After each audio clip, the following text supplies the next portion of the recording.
Everybody, we're back. My next guest is a very funny comedian. He's also an actor, and he can be seen regularly on the CBS series The King of Queens. Please welcome very funny man, Patton Oswalt.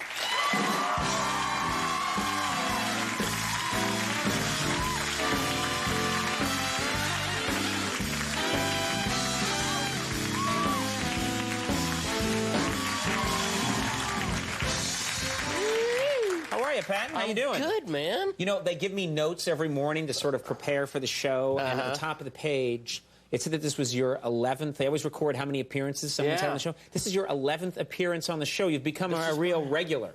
Is that why we did the 11 shots before the show? That was the 11. I get it now. 11 okay, that makes now. sense. Okay, that's cool, my little ritual that Very I nice. do. Thank you. Yeah, I am. Do you like being here in New York City, coming back, hanging out? God, I don't think you guys realize the miracle that New York cab drivers are, just the resource you have. Because every other city that I've lived in, the cab drivers, you have to show them, like, draw them a map, no matter what. Like, in San Francisco, they're like, the Golden Gate, what? Where are you going? But in New York, you can just hop in a cab and go, hey, you know that Starbucks where the tall guy works? You go, yeah, hang on. They have, like, these mutant psychics behind the wheel. Like, hey, what's that restaurant with the tables? Oh, yeah, I got you. It's immediately right there. I like that restaurant, by the way. Oh, I love it with the tables. It's so convenient, man. It's a very good idea. That'll catch on. Now, I'm curious what you think about, because I know that you're friends with some of the people who are working on this new liberal radio network, Air America. What's your take on? Yes, I'm very excited for liberal radio. At the same time, I hope they learn the lesson from NPR, in that I love NPR, I support what they do, but that you cannot listen to them for more than 2 seconds because it's so boring. And then AM radio, which is full of just conservative, evil douchebags, is so entertaining. You know what I mean? Entertaining in what reason? Entertaining in that they just understand how to put on, like, they've co-opted rock and roll. Like, their interstitial music is like blasty-ass, gut-bucket rock and roll, and then NPR, their interstitial music is like this sad, lonely saxophone playing in a sewer pipe somewhere. So, like, you listen to Bill O'Reilly, they're like, next on Bill O'Reilly, why black people commit all the crimes. And then you turn to NPR, it's like, next on NPR, we'll talk to a woman who makes macrame belts out of old typewriter ribbons. It's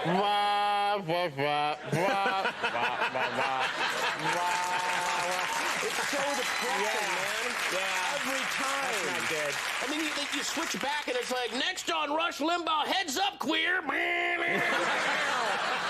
then it's like over to NPR, like, later on NPR, we'll learn how to make soup out of hugs. Even, like, their pledge drives are death. Like, they're like, it's our pledge drive right now, and we have a 20-minute sample of the tumluku, which is a Bosnian instrument that can only be played if you have a pierced scrotum and your village has been bombed. Just horrifying. Every 5 seconds on NPR.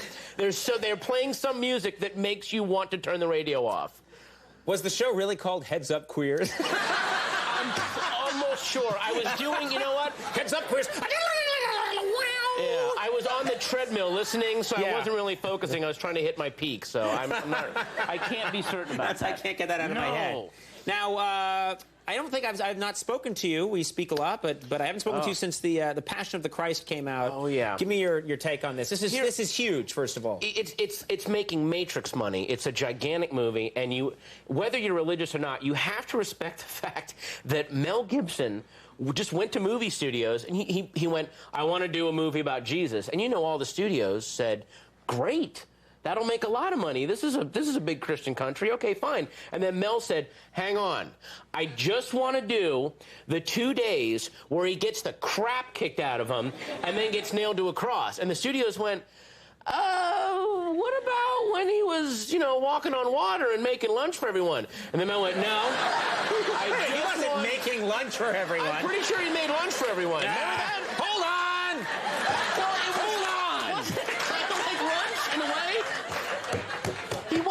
He wasn't doing it. It wasn't like angry Jesus. I already gave you a sandwich. Go to the back of the line. Don't look at everyone.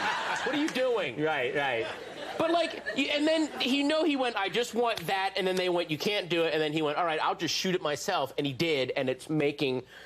I mean, that'd be like me going, I want to do Life of Einstein. And the studios go, hey, that's a good idea, the A-bomb and the relativity theory. I go, hang on. I just want to do the 4 hours in his life when he had really bad food poisoning. And he's just on the toilet taking this massive dump for 4 hours. I mean, just water coming out of his ass. That's the whole movie.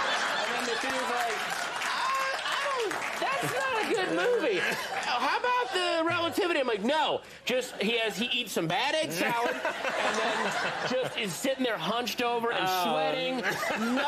Nothing to read. 4 hours. Life of Einstein. And then they're like, that's not a good movie. And then I shoot it myself, and it makes more money than Star Wars. Yeah, that would be $800 million. Let's go see Einstein take a dump again. All right. Great.